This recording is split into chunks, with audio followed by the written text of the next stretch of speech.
Hello दोस्तों। Umakant Yadav sir GS classes के online web portal पे आप सबका बहुत बहुत स्वागत है। आशा है कि आप पिछली कक्षाओं को बेहतरीन तरीके से देख रहे होंगे और किसी भी प्रकार का कोई भी डाउट होता है तो आप हमें बताते रहें।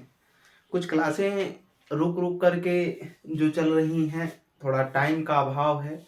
फिर अपने निर्धारित समय से सभी कक्षाएं प्रारंभ कर दी जाएंगी और आने वाले नए वर्ष में पुनः उत्तर प्रदेश पुलिस और रेलवे के लिए एक नए बैच का गठन किया जा रहा है, जिसमें सभी प्रकार के फैकल्टी आपकी सहयोग करेगी।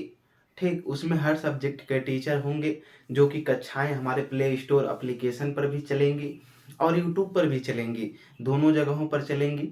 थोड़ा प्ले स्टोर पे आसानी ये होगी कि वहाँ आपको फीस पेड करने के साथ साथ टेस्ट सीरीज मिलेगी और नोट्स भी उस पर काफ़ी प्रोवाइड किए जाएंगे। लेकिन यूट्यूब पे आपको टेस्ट सीरीज तो मिल सकती है लेकिन नोट्स नहीं मिलेंगे, यही कमी होगी। लेकिन यूट्यूब पे भी निर्धारित समय से ही कक्षाएं चलेंगी और पूरा निरंतर कोर्स कराया जाएगा। परेशान होने की ज़रूरत नहीं है। इन नए वर्ष से सब कुछ स्टार्ट होंगे। ठीक, आपको सूचना मिलेगी बहुत जल्द। बेहतरीन तरीके से पढ़िए। आज के सेशन में हम लोग भारतीय संविधान एवं राज्य व्यवस्था में राष्ट्रपति के बारे में जो देख रहे थे, हम लोगों ने केवल 2 आर्टिकल देखा था संघ की कार्यपालिका में। पहला अनुच्छेद 52 देखा था, जिसमें कहा गया था कि भारत का एक राष्ट्रपति होगा जो संयुक्त राज्य अमेरिका के संविधान से लिया गया था। और दूसरा जो आर्टिकल 53 यानी 53 हम लोगों ने देखा था कि भारत का जो राष्ट्रपति होगा वो कार्यपालिका शक्ति का प्रमुख होगा। ठीक, जो कार्यपालिका होगी संघ की उसका प्रमुख होगा, यानी वास्तविक शक्ति उसके पास होती है लेकिन उसका यूज कौन करता है? प्रधानमंत्री करता। आज हम लोग उसी के क्रम में आर्टिकल 54 यानी 54 पे चलेंगे, देखेंगे कि इसमें क्या बात कही गई है। क्या अनुच्छेद 54, अनुच्छेद 54 राष्ट्रपति में हम अनुच्छेद 54 लिखेंगे और समझेंगे भी। अनुच्छेद 54, अनुच्छेद 54 54 देखिएगा अनुच्छेद 54 क्या कहता है। अनुच्छेद 54 कहता है राष्ट्रपति का निर्वाचन। क्या कहता है? राष्ट्रपति का निर्वाचन, राष्ट्रपति का निर्वाचन, का निर्वाचन, का निर्वाचन। ठीक, राष्ट्रपति का निर्वाचन यानी अगर भारत का राष्ट्रपति होगा और वह कार्यपालिका शक्ति का प्रमुख होगा तो उसका निर्वाचन कैसे किया जाएगा, ये अनुच्छेद 54 बताता है कि उसका निर्वाचन कैसे किया जाएगा। याद रखिएगा, भारत का जो राष्ट्रपति का निर्वाचन है अप्रत्यक्ष रूप से होता है। कैसे होता है? अप्रत्यक्ष रूप से होता है। फिर अगर आपसे कोई पूछता है कि यह प्रक्रिया कहां से ली गई है तो कोष्टक में लिख लेंगे आयरलैंड, आयरलैंड या आयरिश संविधान से ली गई है, आयरलैंड से लिया गया है। यह प्रक्रिया हमारे संविधान में कहां से लिया गया? ठीक, आयरलैंड से लिया गया है। आयरलैंड अगर नहीं देगा तो आयरिश संविधान देगा। ठीक, इसको ध्यान में रखिएगा। अब राष्ट्रपति का चुनाव कैसे होता है, इसमें लिखेंगे अप्रत्यक्ष रूप से होता है। कैसे? अप्रत्यक्ष रूप से। कैसे? अप्रत्यक्ष रूप से, अप्रत्यक्ष रूप से होता है। कैसे होता है राष्ट्रपति का चुनाव? अप्रत्यक्ष रूप से होता है, यानी कोई भी चीज डायरेक्ट ना होकर के इनडायरेक्ट होता है। ठीक, जैसे मान लेते हैं indirect, direct A B C हैं। ठीक, तो अब अगर ए को सी के पास पहुंचना है, ये जो ए है इसको सी के पास पहुंचना है, तो एक तो इसका सीधा मार्ग है, डायरेक्ट यहां से पहुंच सकता है। दूसरा मार्ग ए है कि ये बी के पास जाएगा, फिर बी के पास से हो करके तब सी के पास जाएगा। तो ये जो बी के माध्यम से सी तक पहुंचा, यानी बी के पास गया फिर सी के पास आया, तो ये जो पहुंचा है ये अप्रत्यक्ष रूप से पहुंचा है, कहीं डायरेक्ट नहीं पहुंचा। और ये जो डायरेक्ट पहुंचा है वो प्रत्यक्ष रूप से होता है। ठीक, तो राष्ट्रपति का जो चुनाव होता है अप्रत्यक्ष रूप से होता है, यानी जनता पहले सांसद को, विधायक को चुनती है, यानी एमपी और एमएलए को चुनती है और फिर ये एमपी और एमएलए राष्ट्रपति को चुनते हैं। ठीक, तो इसका चुनाव कैसा हो जाता है? अप्रत्यक्ष रूप से हो जाता है, जहां पर क्या करती है? जनता साथ नहीं देती है। तो राष्ट्रपति का जो निर्वाचन होता है इसमें एक निर्वाचक मंडल शामिल होता है। क्या शामिल होता है? एक निर्वाचक मंडल शामिल होता है। ठीक, अब निर्वाचक मंडल में कौन कौन लोग होते हैं उसको देखेंगे हम। तो जो निर्वाचक मंडल शामिल होता है, लिखेंगे इसमें निर्वाचक मंडल। क्या लिखेंगे? निर्वाचक मंडल। राष्ट्रपति के निर्वाचन में एक निर्वाचक मंडल शामिल होता है। निर्वाचक मंडल, क्या? निर्वाचक मंडल। निर्वाचक मंडल शामिल होता है। ठीक, ये निर्वाचक मंडल शामिल होता है। देखेंगे इसमें कौन कौन लोग सम्मिलित होते हैं। नंबर एक लिखेंगे संसद के निर्वाचित सदस्य। संसद के निर्वाचित सदस्य। संसद के कौन सम्मिलित होते हैं? निर्वाचित सदस्य सम्मिलित होते हैं। कौन? निर्वाचित सदस्य। ठीक, इसी को बोलते हैं क्या? संसद के जो निर्वाचित सदन का मतलब इसमें लोकसभा, कोष्टक में लिख लेंगे लोकसभा प्लस राज्यसभा, राज्यसभा। ठीक, राज्यसभा। लोकसभा से कितने सदस्य? 543 सदस्य। दो क्या होते थे? मनोनीत होते थे। ठीक, उसको हटा दिया गया है, या मनोनीत इसमें राष्ट्रपति के चुनाव में वोट ही नहीं देते हैं। और राज्यसभा में कितने सदस्य? 233 सदस्य। ठीक, अब इस संसद के निर्वाचित सदस्य यानी संसद के सदनों में जो 543 और 233 राज्यसभा में 543 लोकसभा में क्या निर्वाचित हुए? एमपी, सांसद, मिनिस्टर ऑफ पार्लियामेंट। ठीक, जो सांसद निर्वाचित हुए हैं ये क्या करेंगे? राष्ट्रपति के चुनाव में ये भाग लेंगे। ये निर्वाचक मंडल में क्या होते हैं? सम्मिलित होते हैं। दूसरा लिखेंगे राज्यों की, सभी राज्यों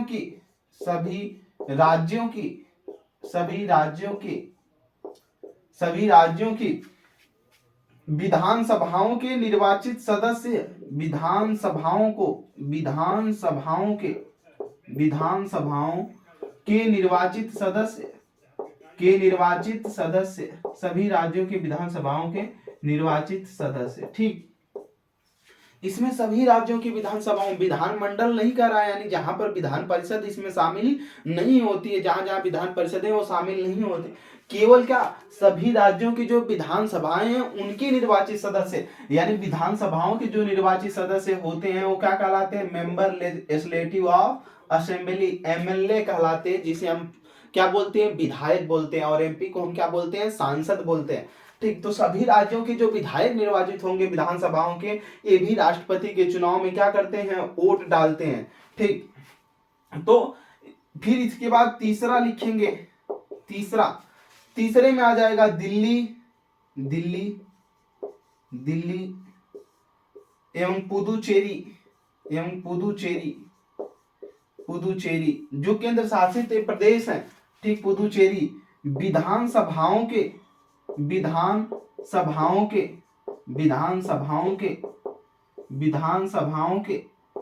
निर्वाचित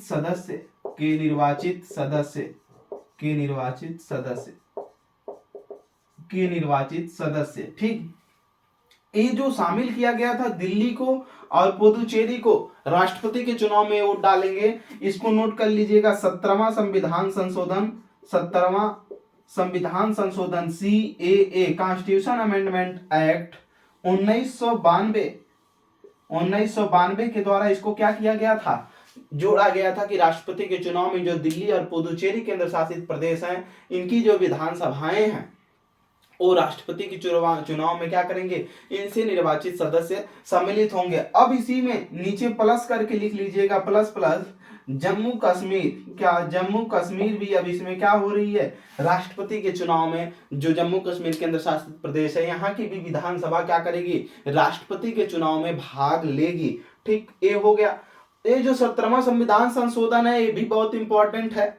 अभी एसआई की परीक्षा हुई, उसमें 69वां संविधान संशोधन पूछा गया था, जिसमें दिल्ली को राष्ट्रीय राजधानी का दर्जा दिया गया था। 69वां संविधान संशोधन अधिनियम 1991 में हुआ था। वही उसका समय पूछा था कि कब हुआ था 69वां संविधान संशोधन, यानी दिल्ली को राष्ट्रीय राजधानी का दर्जा कब प्रदान किया गया।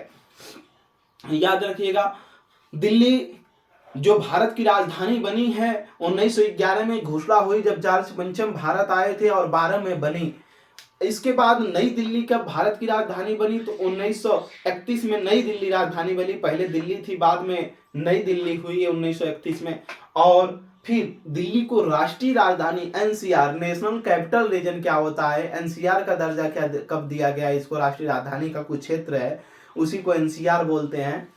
तो एनसीआर जो इसका क्षेत्र है उसको राष्ट्रीय राजधानी का जो दर्जा दिया गया 69वां संविधान संशोधन अधिनियम 1991 में दिया गया, जब पीवी नरसिम्हा राव की सरकार थी। ठीक, भारत के प्रधानमंत्री क्या थे, पीवी नरसिम्हा राव थे, कांग्रेस की सरकार से। ठीक, ये रहा राष्ट्रपति के चुनाव में भाग लेने वाले लोग। ठीक, अब इन दोनों को मिला करके लगभग 4120 माने जाते हैं मानक के रूप में, लेकिन जम्मू कश्मीर फिर कुछ अपनी संख्या लेकर के क्या किया है, इसमें बढ़ गया है। इसलिए जब हम 543 और 233 को जोड़ेंगे तो 4120 में ले आकर के प्लस करेंगे तो जोड़िएगा कितना हो जाएगा 4120, और फिर इधर 3 3 6 और 4 3 7 और फिर 5 2 क्या 7, यानी 776 हो जाएंगे। यानी 776 मिलाकर के संसद के सदस्य होंगे, यानी लोकसभा के 543 और राज्यसभा के 233, दोनों मिलाएंगे तो 776 हो जाएगा।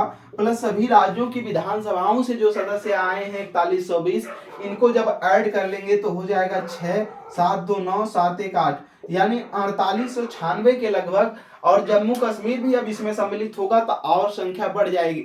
लगभग इतने लोग राष्ट्रपति के चुनाव में क्या करेंगे, हम मान लेते हैं इसके 450 और 450 यानी 4950 लगभग लोग राष्ट्रपति के चुनाव में क्या करेंगे, वोट डालेंगे। ठीक, इनके वोटिंग करेंगे राष्ट्रपति को। अब निर्वाचक मंडल में जब इतने लोग सदस्य सम्मिलित हो गए तो एक चीज और देखिएगा, सभी जो सदस्य चुनाव लड़ते हैं सभी सदस्यों को, ये जो निर्वाचक मंडल के सदस्य हैं सबको एक एक वोट देते हैं। क्या करते हैं, एक एक वोट देते हैं वरीयता के अनुसार, जितने लोग भी लड़ेंगे। ठीक, जितना प्रत्याशी हमारे होंगे, अगर 4 प्रत्याशी हैं तो ये सदस्य चारों प्रत्याशियों को वोट देंगे, एक एक सदस्य 4 प्रत्याशी को वोट देगा। लेकिन उसमें वरीयता क्रम निर्धारित करना होता है कि वरीयता पहले नंबर पे किसको दिया, फिर दूसरे नंबर पे किसको वरीयता उसने दिया। ठीक, ये निर्धारित करना होता है। नीचे स्टार बनाकर लिखेंगे निर्वाचक मंडल के सभी सदस्य, स्टार बनाकर लिखिएगा निर्वाचक मंडल के सभी सदस्य, निर्वाचक मंडल के सभी सदस्य, मंडल के सभी सदस्य, निर्वाचक मंडल के सभी सदस्य, निर्वाचक मंडल के सभी सदस्य एक एक वोट डालते हैं, एक एक वोट डालते हैं, एक एक वोट डालते हैं, एक एक वोट डालते हैं। जो निर्वाचक मंडल के सभी सदस्य हैं क्या करते हैं, एक एक वोट डालते हैं। आगे लिखेंगे लेकिन लेकिन लेकिन उनके मतों का मूल्य, उनके मतों का मूल्य, मतों का मूल्य अलग अलग होता है, मूल्य अलग अलग होता है, अलग अलग होता है, मूल्य अलग अलग होता है। यानी जो सांसद और विधायक, ठीक, निर्वाचक मंडल के जो सदस्य बन गए, अब ये जो वोट डालेंगे तो सभी लोग एक एक वोट डालेंगे सभी प्रत्याशियों को, लेकिन इनके मतों का जो मूल्य होता है, मत मूल्य निकाला जाता है राष्ट्रपति के चुनाव में कि एक विधायक का जो वोट है उसका कितना मूल्य निकलता है और एक सांसद के वोट के कितना मत मूल्य निकलता है, यानी उसका कितना मूल्य है। उस मूल्य को जब निकाला जाता है तो विधायक का अलग मत मूल्य होता है और सांसद का अलग मत मूल्य होता है। तो लिखेंगे नीचे एमएलए का मत मूल्य बराबर क्या, एमएलए का मत मूल्य बराबर एमएलए, एमएलए का मतलब यहां पर क्या, विधायक। ठीक, मेंबर लेजिस्लेटिव ऑफ असेंबली, यानी विधान सभा के क्या सदस्य, एमएलए का मत मूल्य, का मत मूल्य। एमएलए का मत मूल्य निकालने के लिए फार्मूला नोट करेंगे। इसमें हो जाएगा राज्य की कुल जनसंख्या, क्या, राज्य की कुल जनसंख्या, राज्य की कुल जनसंख्या, राज्य की कुल जनसंख्या, राज्य की कुल जनसंख्या बटे, बटे नीचे लिखेंगे निर्वाचित एमएलए की संख्या, यानी उस राज्य में कितने निर्वाचित क्या हुए, विधायक हुए, उनकी संख्या, निर्वाचित एमएलए की संख्या, की संख्या। अच्छा ठीक, यहीं आगे भागे दिया होगा, भागे 1000, 1000 से भाग कर देते हैं। ठीक, कभी कभी क्या होता है, गणित का सिस्टम अगर पढ़े होंगे तो कोई भी चीज होती है भाग में अगर होती है तो उसको अगर हम उल्टा करते हैं तो नीचे आकर के एक क्या हो जाएगा, 1000, यहाँ पर गुणे हो जाएगा, यानी नीचे वाले में 1000 का गुणा हो जाता है। तो कुछ बच्चे कंफ्यूज हो जाते हैं कि अगर उनको भागे 1000 दे दिया गया तो कहते हैं सर किताब में तो नीचे वाले में गुणा करके दिया है। परेशान होने की जरूरत नहीं। अगर मैथ पढ़ते हैं तो आप देखे होंगे कि अगर भागे में ये चीज है तो हम इसको 1/1000 गुणे में करके लिख सकते हैं, कोई दिक्कत नहीं होनी चाहिए। ठीक, तो एक नीचे आकर के गुणा हो जाएगा जो भागे में चीज है, ठीक, उलट उलट जाता है। तो एमएलए का यानी विधायक का जो मत मूल्य हमने देखा कि राज्य की कुल जनसंख्या, ठीक, उस राज्य से संबंधित जो जनसंख्या होगी उसमें कितने निर्वाचित सदस्य हो गए, यानी उत्तर प्रदेश की अगर लगभग 22 करोड़ जनसंख्या है और यहाँ पर जो विधायक निर्वाचित हुए हैं मान लेते हैं हम 403 में से 402 ही निर्वाचित हुए या 403 पूरा पूरा हुए, उनकी संख्या से अगर भाग दे करके, ठीक, जो बचता है उसमें 1000 से भाग दे देंगे हम, तो जो आएगा वो क्या होगा, एमएलए का मत मूल्य हो जाएगा, यानी एक विधायक का वोट हो जाएगा। किसका, एक विधायक का वोट हो जाएगा। तो आप अब एमएलए का यानी विधायक के वोट का क्या निकाल सकते हैं ना, अब विधायक के एक विधायक के वोट का कितना मूल्य है जो राष्ट्रपति के चुनाव में वो देता है, उसका मत मूल्य क्या आता है, आप यहां से आसानी से निकाल सकते हैं। यानी कोई भी राज्य है उसकी कुल जनसंख्या, फिर वहां पर जितने विधायक निर्वाचित किए गए हैं निर्वाचित एमएलए की संख्या से, इसमें राज्य की जनसंख्या में भाग देंगे, जो बचेगा उसमें भागे 1000 कर देंगे, जो आएगा वो क्या हो जाएगा, विधायक का मत मूल्य हो जाएगा। आइए सांसद का मत मूल्य लिखते हैं। क्या लिखेंगे, सांसद का मत मूल्य बराबर एक एमपी का मत मूल्य, एमपी को ही बोलते हैं सांसद, मिनिस्टर ऑफ पार्लियामेंट, सांसद, ठीक, सांसद, ठीक, का मत मूल्य बराबर सांसद का मत मूल्य बराबर, देखेंगे सांसद का मत मूल्य बराबर, इसमें लिखेंगे सभी राज्यों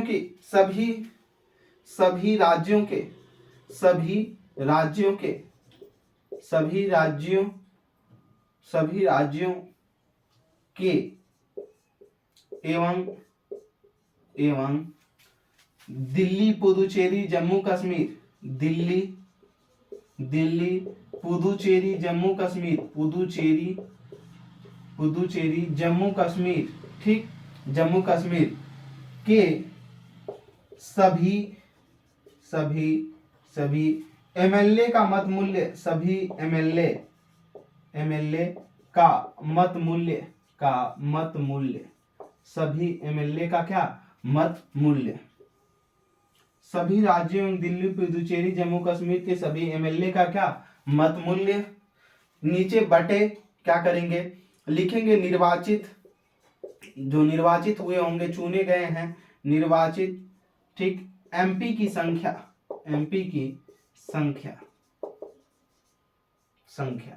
ठीक। ध्यान दीजिएगा, एक सांसद का हम कैसे वोट वैल्यू निकालेंगे, मत मूल्य कैसे निकालेंगे, सभी राज्य जितने भी राज्य हैं उनको प्लस उसमें क्या हमने लिखा कि इसमें दिल्ली को और फिर क्या पुदुचेरी को, फिर जम्मू कश्मीर को भी, कि सभी जो एमएलए का मत मूल्य ऊपर से निकालने के बाद आएगा, यानी एक एक विधायक का जितना मत मूल्य आएगा सबको हमने जोड़ा था, अभी लगभग 4120 आए थे, जिसमें जम्मू कश्मीर जो समस्त विधान सभाएं राष्ट्रपति के चुनाव में भाग लेती हैं, दिल्ली, पुदुचेरी को भी सम्मिलित करने के बाद 4120 होती हैं, फिर जम्मू कश्मीर के कुछ सीटें हैं उसमें कुछ विधायक सम्मिलित होंगे, तो उनको अगर उसमें हम जोड़ देते हैं तो जितना आएगा लगभग 4200 के आसपास, ठीक। तो वो जो चीज आएगा उनके मतों का जो मूल्य होगा, उसी मतों के मूल्य में जितने हमारे सांसद निर्वाचित हुए हैं लोकसभा और राज्यसभा में, इनकी संख्या से हम अगर उनमें भाग दे देते हैं, ठीक, अगर उनमें भाग देंगे तो जो वैल्यू आएगी निकल करके वही एक सांसद के मत मूल्य क्या होगा, बराबर होगा, वही एक सांसद का क्या होगा, मत मूल्य होगा। आगे की तरफ नोट करते रहिए, अभी सारी चीजें और आसानी से समझ में आएंगी, ठीक। राष्ट्रपति के चुनाव में जो निर्वाचित होने के लिए एक निर्वाचन कोटा प्राप्त करना होता है उम्मीदवार को, ठीक, क्या करना पड़ता है, जो उम्मीदवार होता है उसको एक निर्वाचन कोटा प्राप्त करना होता है। ठीक, आइए देखते हैं निर्वाचन कोटा क्या होता है। ठीक, निर्वाचन कोटा प्राप्त करना होता है। अब तक हम लोगों ने बस यही देखा था कि निर्वाचक मंडल क्या होता है, ठीक, और यानी निर्वाचक मंडल कैसे चुनता है राष्ट्रपति को, ये देखा हम लोगों ने। ठीक, अभी उसमें एक सिस्टम बचा हुआ है। ठीक, अभी उसको आगे भी देखा जाएगा। पहले यहाँ पर ये समझना है कि जो राष्ट्रपति के चुनाव है, ठीक, उस चुनाव में उम्मीदवार को निर्वाचन कोटा कैसे प्राप्त करना होता है। लिखेंगे आगे स्टार बना करके लिखिएगा, राष्ट्रपति के चुनाव में, राष्ट्रपति के चुनाव में, राष्ट्रपति के चुनाव में, राष्ट्रपति के चुनाव में, चुनाव में, राष्ट्रपति के चुनाव में उम्मीदवार को, उम्मीदवार को, उम्मीदवार को, उम्मीदवार को राष्ट्रपति बनने के लिए, राष्ट्रपति बनने के लिए, बनने के लिए, बनने के लिए, बनने के लिए निर्वाचन कोटा प्राप्त करना होता है। निर्वाचन कोटा, निर्वाचन कोटा प्राप्त करना होता है, प्राप्त करना होता है, करना होता है। ठीक, कोई भी चुनाव है जिसमें निर्वाचन कोटा की प्राप्ति अगर नहीं होगी तो प्रत्याशी विजयी नहीं माना जाएगा। लिखेंगे निर्वाचन कोटा बराबर, निर्वाचन कोटा बराबर लिखेंगे, निर्वाचन कोटा बराबर, निर्वाचन कोटा बराबर, ठीक, निर्वाचन कोटा बराबर लिखेंगे चुनाव में डाले गए, चुनाव में डाले गए, चुनाव में डाले गए कुल वैध मत, कुल वैध मत, कुल वैध मत, मत का मतलब यहाँ वोट वही है। ठीक, कुल वैध मत बटे 2 + 1 + 1। ठीक, यानी कुल जो वोट डाला जाता है चुनाव में, वैध, वैध मतलब जो वैलिड है, जो खराब ना हुआ हो।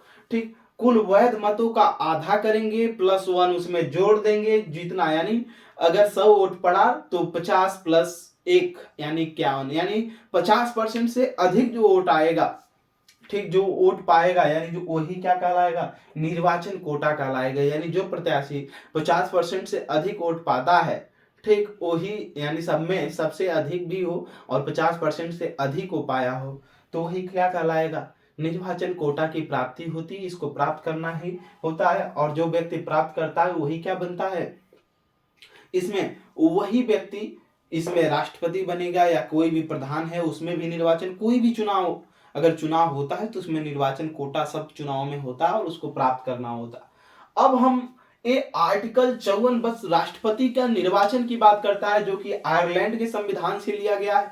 हमने सबसे पहले देखा कि राष्ट्रपति का निर्वाचन अप्रत्यक्ष तरीके से होता है। फिर हम लोगों ने देखा कि राष्ट्रपति का जो निर्वाचन होता है, इसमें एक निर्वाचक मंडल सम्मिलित होता है। उस निर्वाचक मंडल में कौन कौन लोग होते हैं, हमने इसको देखा। फिर हम लोगों ने देखा कि इसमें जो निर्वाचक मंडल के सदस्य हैं वो या तो सांसद होते हैं या तो विधायक होते हैं।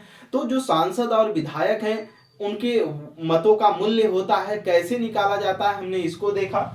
अब फिर हम लोगों ने देखा कि जो व्यक्ति उम्मीदवार हो, राष्ट्रपति के चुनाव में उम्मीदवार हो या राष्ट्रपति बनने के लिए निर्वाचन कोटा उसको क्या करना होता है, प्राप्त करना होता है। निर्वाचन क्या कोटा क्या होता है, हमने बताया कि कुल जो वैध मत होते हैं उनका ½ + 1 ही क्या होता है, निर्वाचन कोटा होता है। अब हम अगले अनुच्छेद में चलेंगे। अनुच्छेद 55 कहता है कि निर्वाचन की विधि क्या है। ठीक, निर्वाचन की विधि ये भी आयरलैंड के ही संविधान से लिया गया है, आयरिश संविधान से। राष्ट्रपति के निर्वाचन के विधियां क्या क्या हैं, कैसे कैसे उसका चुनाव की प्रक्रिया आरंभ होती है।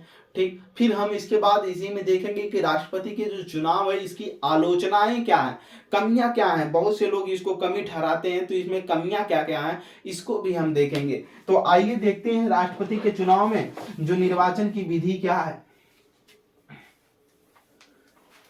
कहीं कोई दिक्कत परेशानी होती है कमेंट सेक्शन में आप बताएं। ठीक, और ज्यादा से ज्यादा चैनल को हमारे शेयर करते रहें दूसरे तक। ठीक, और अगर क्लास समझ में आई हो तो लाइक भी करें। ठीक, अनुच्छेद 55 55 देखेंगे अनुच्छेद 55 क्या कहता है।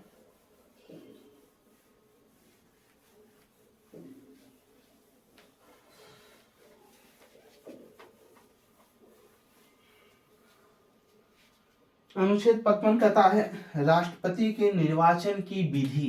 अनुच्छेद 55, अनुच्छेद 55, आर्टिकल 55, अनुच्छेद 55,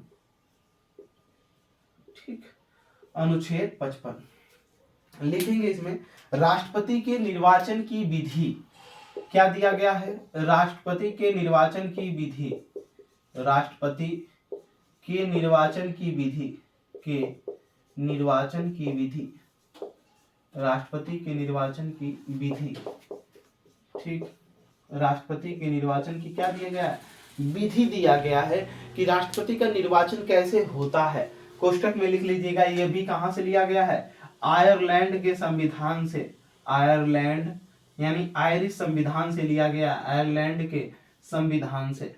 ये भी प्रक्रिया कहां से ली गई है, पूछ लिए जाते हैं एग्जाम में, संविधान से, ठीक, आयरलैंड के संविधान से लिया गया।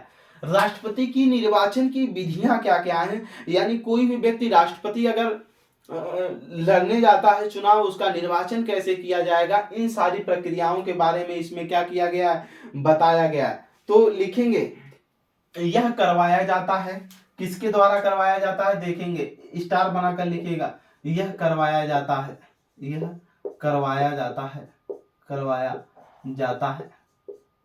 पहली बात तो राष्ट्रपति का चुनाव किसके द्वारा करवाया जाता है, ये चीज पता होनी चाहिए। तो लिखेंगे भारत के निर्वाचन आयोग द्वारा, भारत के निर्वाचन आयोग द्वारा, भारत के निर्वाचन आयोग द्वारा, किसके द्वारा, भारत के निर्वाचन आयोग द्वारा, भारत के निर्वाचन आयोग द्वारा, यानी इलेक्शन कमीशन ऑफ इंडिया, ठीक। कौन है वर्तमान समय में भारत के निर्वाचन आयोग के अध्यक्ष जी, जल्दी बताइए, चलिए कमेंट बॉक्स में जल्दी बताइए कि भारत के निर्वाचन आयोग के द्वारा आयोग के अध्यक्ष कौन है वर्तमान समय में, ठीक। आइए, भारत के, किसी का जवाब नहीं है, भारत के निर्वाचन आयोग द्वारा यह करवाया जाता है, किसके द्वारा, भारत के निर्वाचन आयोग के द्वारा राष्ट्रपति का चुनाव संपन्न कराया जाता है, ठीक। आगे की तरफ लिखेंगे ये निर्वाचन कैसा है, ठीक। तो लिखेंगे निर्वाचन कैसा निर्वाचन है, निर्वाचन दो ही प्रकार से होता है, प्रत्यक्ष और अप्रत्यक्ष, ठीक। तो ये निर्वाचन कैसा है, अप्रत्यक्ष तरीके से, कैसा, अप्रत्यक्ष तरीके से। इसको भी हमने देखा है, इसके पहले वाले आर्टिकल में हमने बताया कि अप्रत्यक्ष क्या होता है, इनडायरेक्ट सिस्टम कैसे होता, ठीक। फिर कैसे होता है, फिर लिखेंगे एकल संक्रमणीय पद्धति, निर्वाचन अप्रत्यक्ष तरीके से होता है, फिर कैसे, एकल संक्रमणीय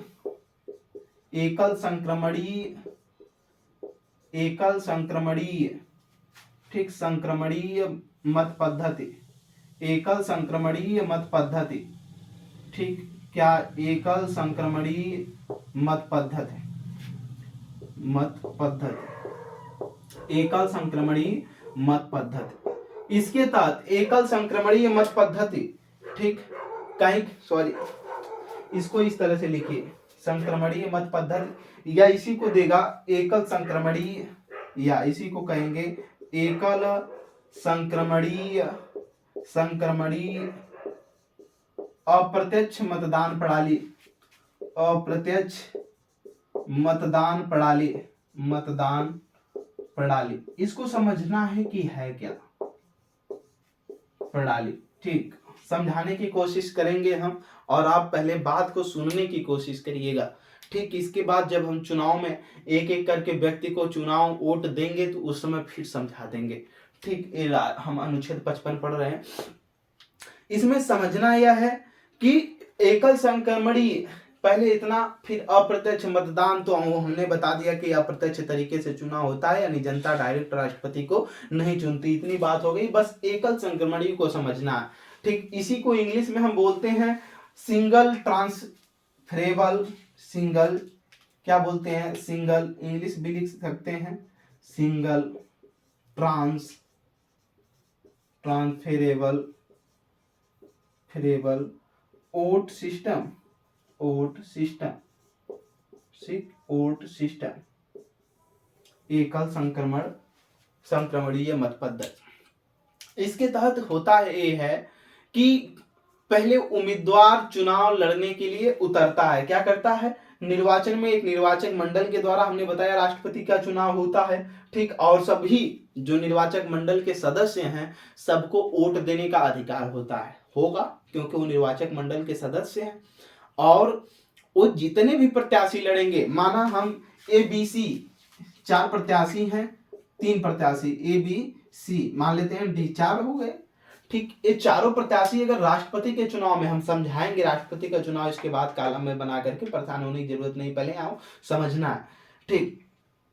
ABCD ये राष्ट्रपति के चुनाव में वोट मतलब लड़ने जा रहे हैं प्रत्याशी, ठीक। और ये व्यक्ति जब चुनाव लड़ना स्टार्ट किए तो इनको वोट वही देगा जो निर्वाचक मंडल का सदस्य होगा। निर्वाचक मंडल में कौन कौन सदस्य सम्मिलित होते हैं हमने उसको पहले बता दिया, एयरफोर्स वगैरह की और भी परीक्षाओं में, टेट सुपर टेट में भी कई बार पूछे गए क्वेश्चन है, ठीक, कि राष्ट्रपति के चुनाव में कौन कौन भाग लेते हैं, ठीक। तो यहाँ ABCD, ठीक, जब ये चुनाव लड़ रहे हैं तो इसमें निर्वाचक मंडल का सदस्य इनको वोट करेगा।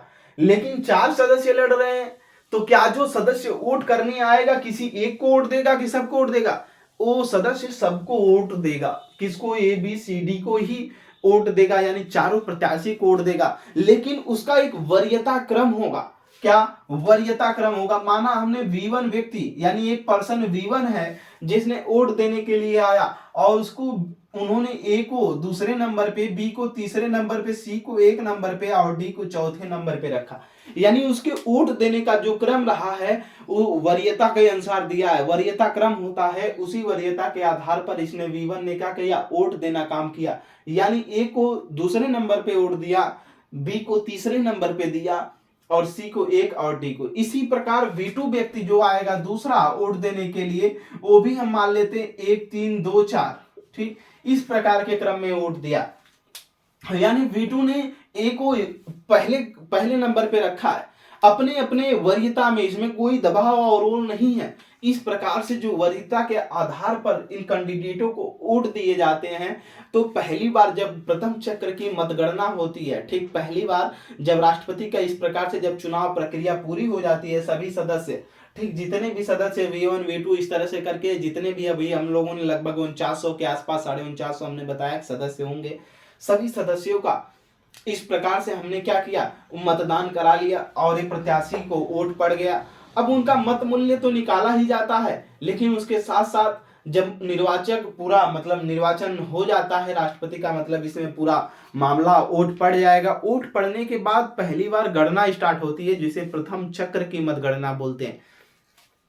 अब प्रथम चक्र की मतगणना में जो व्यक्ति को पहली वरीयता के आधार पर चुना गया है, जिन जिनको पहली वरीयता के आधार पर देखा जाता है, तो पहले वरीयता के क्रम में जो व्यक्ति सर्वाधिक वोट पाता है, यानी निर्वाचन कोटा प्राप्त कर लेता है पहले ही वरीयता में, ठीक, पहले क्रम की वरीयता जो सबको पहले पे मिली है। अगर कोई ऐसा व्यक्ति है कि जो पहली वरीयता के क्रम के आधार पर ही पूरे समस्त का निर्वाचन कोटा प्राप्त कर लेता है, यानी कुल वोटों का ½ + 1 निर्वाचन कोटा प्राप्त कर लेता है, तो उस व्यक्ति को राष्ट्रपति का उम्मीदवार मतलब राष्ट्रपति घोषित कर दिया जाता है, ठीक। लेकिन अगर वो व्यक्ति इसको नहीं मतलब पा पाता है, तो दूसरे चक्र की मतगणना होती है। दूसरे चक्र की मतगणना कब होगी?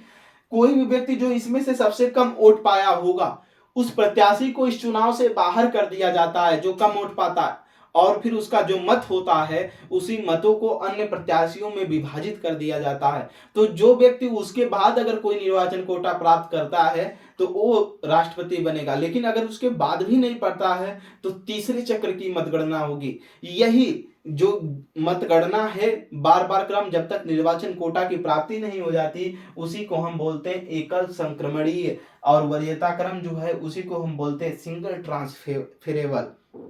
यानी इसमें जो वरीयता क्रम का निर्धारण करता है कि वरीयता देकर के वोट देना है, लेकिन सभी प्रत्याशियों को देना है, वही एकल संक्रमणीय। और जो अप्रत्यक्ष मतदान प्रणाली है उसका मतलब इनडायरेक्ट रूप से, यानी जिसमें जनता डायरेक्ट भाग न लेती हो ऐसा चुनाव। तो अभी इसको हम बाद में फिर देखेंगे कि राष्ट्रपति के चुनाव में कैसे कैसे लोग भाग लेते हैं, उसका चार्ट भी तैयार करवाएंगे।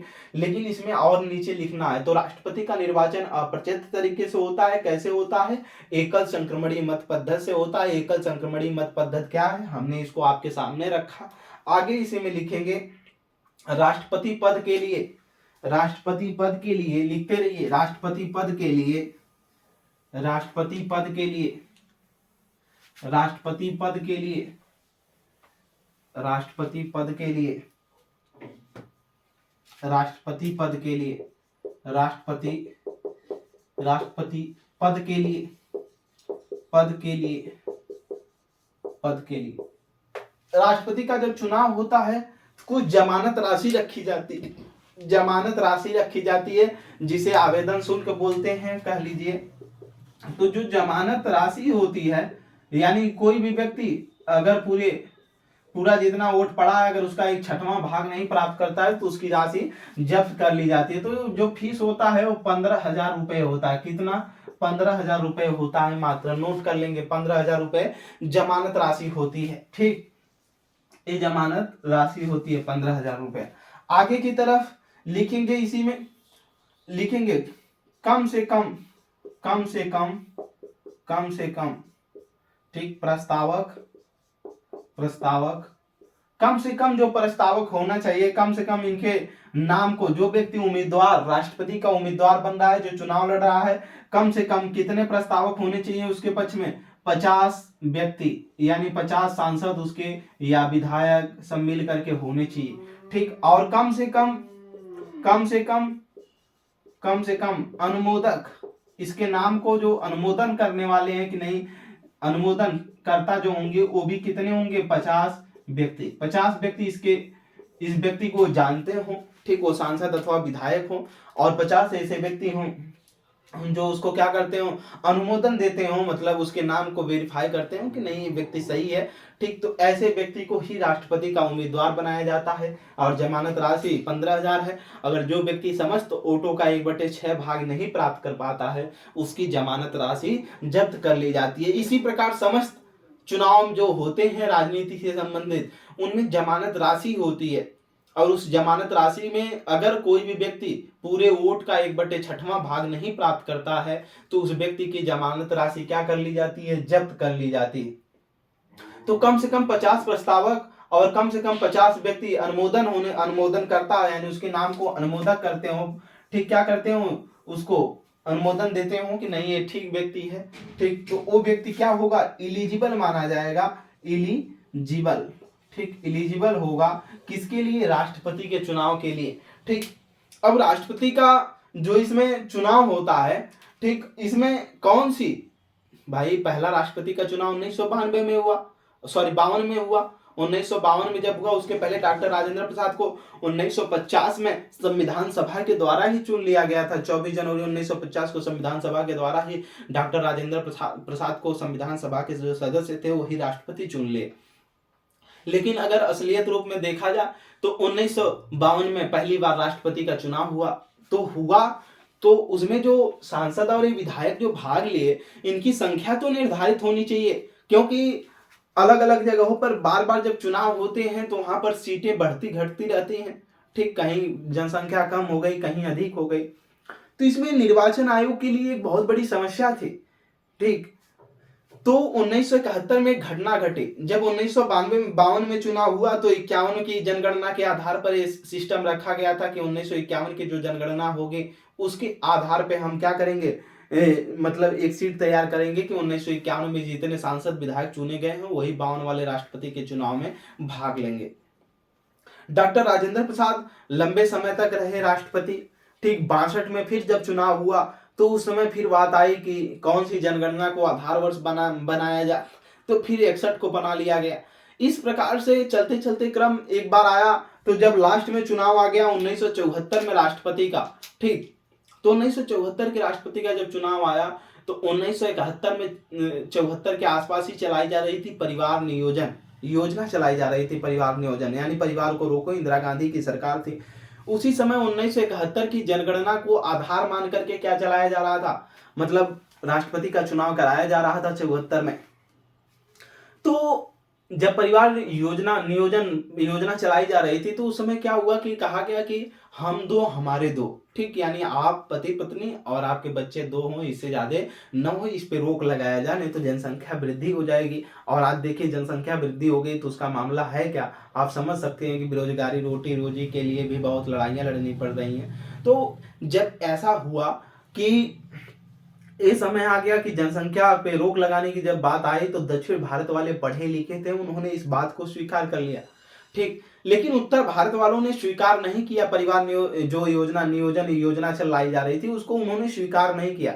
बस यही क्या हो गया कि दक्षिण भारत को अब ये लगा कि जब चुनाव होने लगा तो उसमें ये लगा उन लोगों की कि संसद में हम लोगों की भागीदारी बहुत कम हो रही है, यानी हम लोग अपने विधानमंडल में तो भेज ही रहे हैं कम विधायक, लेकिन जो सांसद हैं हम लोग भी संसद में अपने सदस्यों को कम, यानी भाई जब वो जनसंख्या उनकी कम होगी तो उनकी सीटें कम होंगी और वो कम सांसदों को चुन करके संसद में भेज पाएंगे। तो इसलिए उन्होंने इसका विरोध किया कि हम लोग कम लोग हैं और उत्तर भारत वाले अपनी जनसंख्या बढ़ा रहे हैं, बेचारे बात को नहीं माने, और इन लोगों की सीटें अधिक है, ठीक। और जब अधिक सीटें हैं तो अधिक सीटों में अधिक सांसद विधायक चुन करके भेजेंगे, ठीक। तो अब इनकी आवाज अधिक ऊंचाई तक गूंजेगी।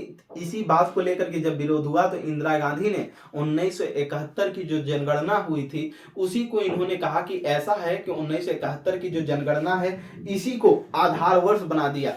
कब? 42वां संविधान संशोधन अधिनियम 1976 में इंदिरा गांधी ने क्या किया, कहा कि जो 1971 में जनगणना हुई है इसमें जितने भी सांसद विधायक चुने गए या जो सांसद विधायकों की सीटों की संख्या है ये 2001 तक क्या रहेगी, यथावत रहेगी। उन्होंने कहा कि 2001 तक इसमें कोई भी किसी भी प्रकार से परिवर्तन नहीं होगा और इसी के आधार पर चुनाव होता रहेगा। किस संविधान संशोधन द्वारा कहा गया? ये 42वां संविधान संशोधन CAA कॉन्स्टिट्यूशन अमेंडमेंट एक्ट 1976 द्वारा इंदिरा गांधी ने घोषणा कर दिया। 2001 में अटल बिहारी वाजपेयी की सरकार ने कोई आगे विवादित फैसला ना हो, कोई आगे फिर मामला ना हो, उन्होंने फिर 84वां संविधान संशोधन करके, कौन सा 84वां संविधान संशोधन करके इस मामले को क्या कर दिया, 2026 तक, ठीक, 84वां संविधान संशोधन अधिनियम 2000, ठीक, 2000 के करीब में अटल बिहारी वाजपेयी की सरकार ने इसको 2026 तक क्या कहा कि जो 1971 की जनगणना है उस समय की जो सांसद विधायकों की सीटों की संख्या थी उसी के आधार पर 2026 तक क्या होते रहेंगे, चुनाव होते रहेंगे राष्ट्रपति का। और जो सांसद और विधायकों की यानी जो राज्यों की विधानसभाएं और संसद के सदस्यों की सीटों की संख्या है इसमें किसी भी प्रकार से 2026 तक कोई परिवर्तन नहीं किया जाएगा, ऐसा 84वां संविधान संशोधन में कहा गया है। ये सीटें यथावत रहेंगी यानी उसी के आधार पर आगे का क्रम होता रहेगा। तो आप इसको जानते रहिएगा। जो अभी हमने सिस्टम बताया कि जनसंख्या कि पहली बार राष्ट्रपति का जो चुनाव हुआ 1952 में हुआ, तो 1952 में हुआ तो उसमें जनगणना का जो आधार वर्ष था कौन था, 1951 था। कौन? 1951। इसके बाद 62 में हुआ तो 61 था, ठीक। इसके बाद 67 में चुनाव हुआ तो फिर 61 था, ठीक। कौन? 67 में चुनाव हुआ। इसी को थोड़ा सा नोट कर लीजिएगा, नीचे हम बोल दे रहे हैं उसको नोट कर लीजिए आप, ठीक। अब तक जो राष्ट्रपति के चुनाव हुए हैं कब कब हुए हैं और कौन कौन से जनगणना का आधार वर्ष माना गया है इसको नोट कर लीजिए। और बातें अगर समझ में आ रही हैं तो अच्छा है, नहीं आ रही हैं तो बार बार क्लास देखिए, समझ में आ जाएंगी चीजें, ठीक। और नहीं समझेंगे तो फिर ये तो आपकी कमियां है सर, प्रीवियस ईयर के क्वेश्चन लगाना और ये सब समझना ये आपका काम है, हमारा काम है इसको आसान भाषा में समझाना। हमने पूरे समझाने का प्रयास किया है, ठीक। एक तरफ लिखेंगे राष्ट्रपति चुनाव, कॉलम 2 बनाएंगे, एक तरफ लिखेंगे राष्ट्रपति चुनाव, राष्ट्रपति चुनाव, राष्ट्रपति चुनाव, और दूसरे तरफ राष्ट्रपति चुनाव हो गया एक तरफ, दूसरे तरफ लिखेंगे जनगणना वर्ष, जनगणना वर्ष, जनगणना वर्ष, यानी कौन कौन से साल में जनगणना हुई है, ठीक। कोष्टक में लिख लेंगे आधार, आधार माना गया राष्ट्रपति के चुनाव हेतु, राष्ट्रपति के चुनाव हेतु, राष्ट्रपति के चुनाव हेतु, चुनाव हेतु, यानी जनगणना वर्ष ठीक, जिसमें राष्ट्रपति के चुनाव हेतु क्या माना गया, आधार माना गया। ठीक, पहली बार जो राष्ट्रपति का चुनाव हुआ था 1952 में हुआ। ठीक, 52 में। इसका जो आधार वर्ष माना गया ये 1951 की क्या थी, जनगणना, यानी 1951 में जो जनगणना हुई थी उस पे राष्ट्रपति का चुनाव हुआ। दूसरा जो हुआ वो 1962 पे हुआ। ठीक, इसमें जो आधार वर्ष माना गया 1900 क्या माना गया, 61 माना गया। ठीक, आगे की तरफ लिखेंगे फिर चुनाव हुआ 1967 में। ठीक, उन्हें अभी हम लोग बाद में देखेंगे राष्ट्रपति कौन कौन से कब कौन कौन सा राष्ट्रपति बना है। 1967 में जब चुनाव हुआ तो इसमें भी 1961 को ही आधार वर्ष माना गया। फिर 1969 में जब चुनाव हुआ, ठीक, 2 ही साल बाद फिर 1969 में जब चुनाव हुआ तो इसमें भी जो आधार वर्ष माना गया क्या माना गया, 1961 माना गया। फिर 1974 में जो चुनाव हुआ, क्या 1974 में जो चुनाव हुआ इसका आधार वर्ष 1971 माना गया। ठीक, और ये 2000 नोट करेंगे। ठीक, इसमें यहाँ पर यही अब तक आधार वर्ष है, यही अब तक आधार वर्ष है, यही अब तक आधार वर्ष है। ठीक, यानी 1971 की जो जनगणना हुई थी इसी के आधार वर्ष पे अभी तक क्या कर रहा है, जो चुनाव होता हुआ आ रहा है। ठीक, ऐसा कौन इसको निर्धारित किया गया था, 44वां संविधान संशोधन अधिनियम। कौन, नीचे नोट कर लेंगे, इंदिरा गांधी लिखेंगे। तत्कालीन प्रधानमंत्री इंदिरा गांधी ने, तत्कालीन प्रधानमंत्री इंदिरा गांधी ने। ठीक, 42वां संविधान संशोधन अधिनियम, 42वां CAA 1976, कॉन्स्टिट्यूशन अमेंडमेंट एक्ट 1976। तत्कालीन प्रधानमंत्री इंदिरा गांधी ने 42वां संविधान संशोधन अधिनियम 1976 के द्वारा 1971 में हुई जनगणना, 1971 में हुई जनगणना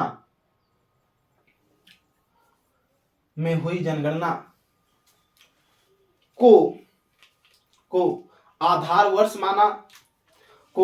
वर्ष माना और 2001 तक